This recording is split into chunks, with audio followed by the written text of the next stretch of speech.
When Alexey Alexandrovitch came into the Countess Lidia Ivanovna's snug little boudoir, decorated with old china and hung with portraits, the lady herself had not yet made her appearance.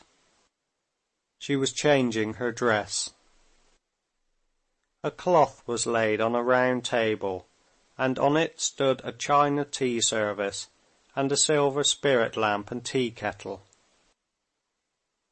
Alexey Alexandrovitch looked idly about at the endless familiar portraits which adorned the room, and sitting down to the table, he opened a New Testament lying upon it. The rustle of the Countess's silk skirt drew his attention off. "Well now, we can sit quietly," said Countess Lidia Ivanovna, slipping hurriedly with an agitated smile between the table and the sofa, "and talk over our tea."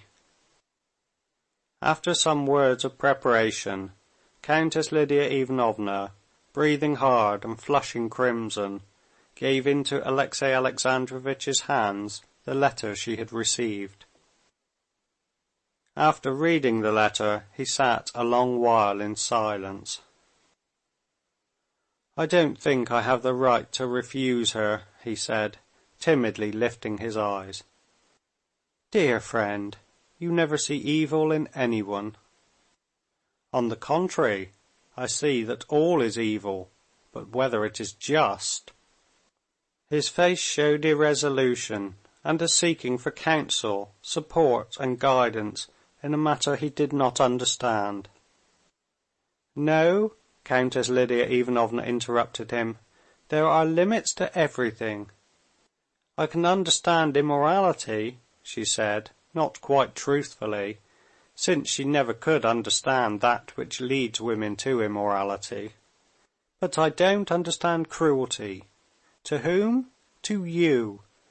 How can she stay in the town where you are? No, the longer one lives, the more one learns.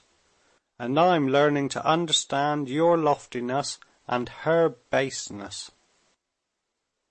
"Who is to throw a stone?" said Alexey Alexandrovitch, unmistakably pleased with the part he had to play. "I have forgiven all, and so I cannot deprive her of what is exacted by love in her, by her love for her son." "But is that love, my friend?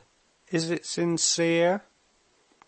Admitting that you have forgiven, that you forgive, have we the right to work on the feelings of that angel? He looks on her as dead. He prays for her, and beseeches God to have mercy on her sins. And it is better so, but now what will he think?"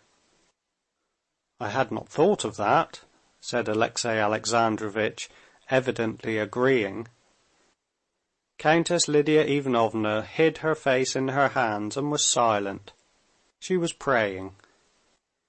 "If you ask my advice," she said, having finished her prayer and uncovered her face, "I do not advise you to do this.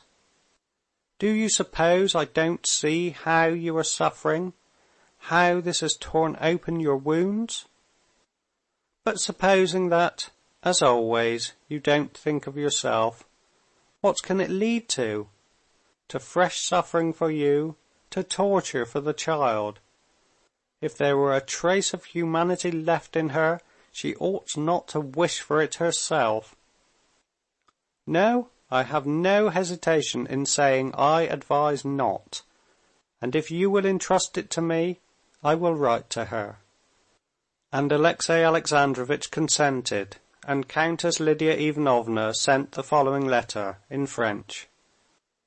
"Dear Madame, to be reminded of you might have results for your son in leading to questions on his part which could not be answered without implanting in the child's soul a spirit of censure towards what should be for him sacred.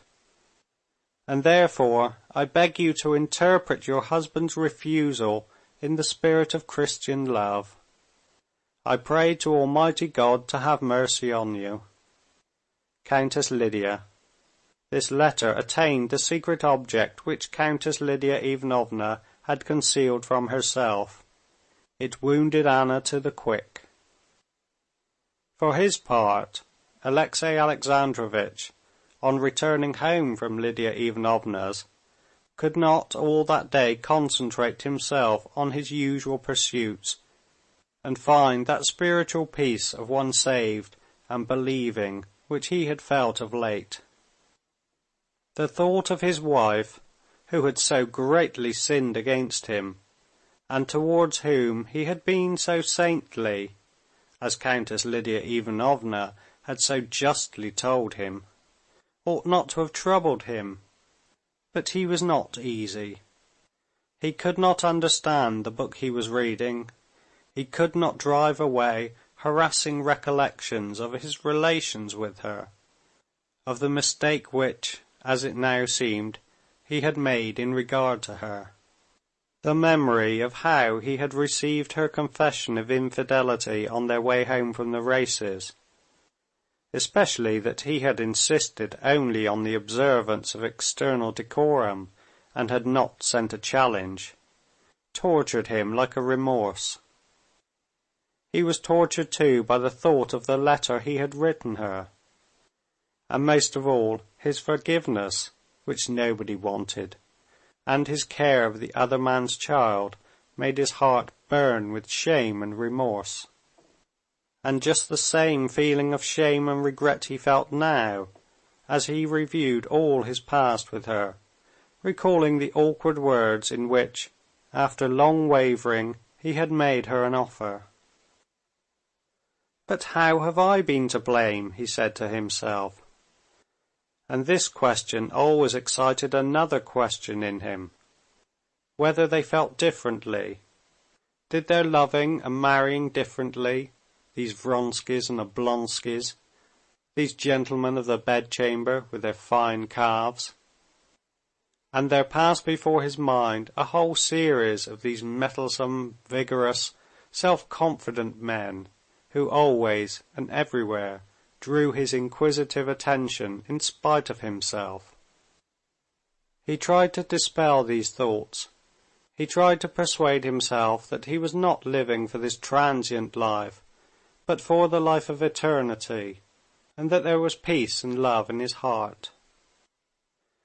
But the fact that he had, in this transient trivial life, made, as it seemed to him, a few trivial mistakes, tortured him as though the eternal salvation in which he believed had no existence. But this temptation did not last long, and soon there was re-established once more in Alexey Alexandrovitch's soul the peace and the elevation by virtue of which he could forget what he did not want to remember. End of chapter 25.